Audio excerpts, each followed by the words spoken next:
Let's look at a point on a circle and track its position as we rotate the circle around.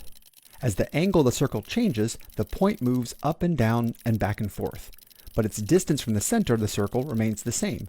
It's always one circle radius away from the center. If we only look at how the point is moving up and down, we see it starts at a height of 0, moves up to a maximum height of 1 radius, and then goes back down to 0. It then passes below the center point, which we could consider being a negative height. The lowest height will be 1 radius down before rising back up to 0. As we rotate the circle, the rate at which the point rises and falls doesn't remain the same. As the circle rotates up from 0 degrees, the height is growing quickly. And as it nears 90 degrees, the height is growing slower and slower. Instead of looking at the height of the point, we could consider its position side to side. We'll see a similar pattern with the point starting 1 radius to the right, coming in to meet the center at a distance of 0, then moving over 1 negative radius to the left, back to 0, and returning to the right. We can use this point to form a triangle, with the circle's radius along with its vertical and horizontal position. As the circle rotates, the shape of the triangle will change in a pattern from being flat to tall, and so on.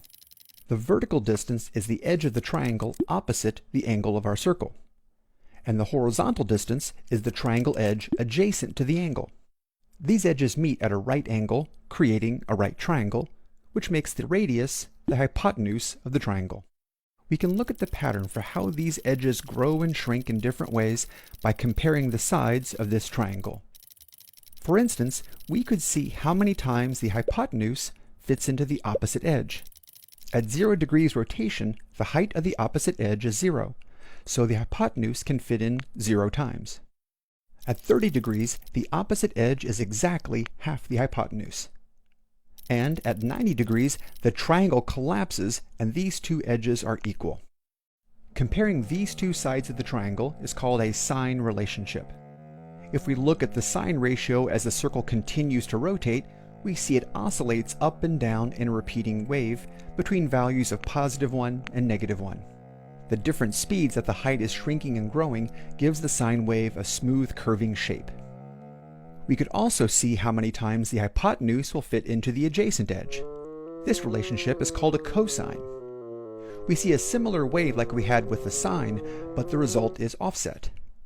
At 0 degrees rotation, the sine wave is at 0, while the cosine is at 1. A third comparison we can make is to see how many times the opposite edge will fit into the adjacent. In both sine and cosine, we were considering the hypotenuse, which always remains the same, so the results would oscillate between values of +1 and -1. But now, both sides are changing, so we're going to get a very different result. At 0 degrees, the triangle's collapsed, and we can't fit any of the adjacent distance into the non-existent opposite, so the ratio is 0. At 45 degrees, the two edges are the same, so the ratio is 1. As we keep rotating, we can quickly fit more and more of the shrinking adjacent into the growing vertical opposite. Until around 90 degrees, we can essentially fit an infinite number of the non-existent adjacent into the vertical opposite. The graph line shoots upwards towards infinity until just past 90 degrees, the pattern flips.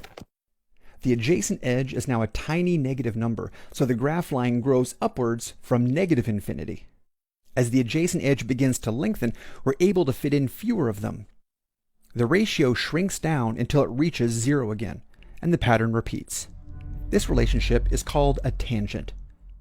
Sine, cosine, and tangent are essentially just 3 different perspectives we can use to look at this pattern of a point rotating with a circle.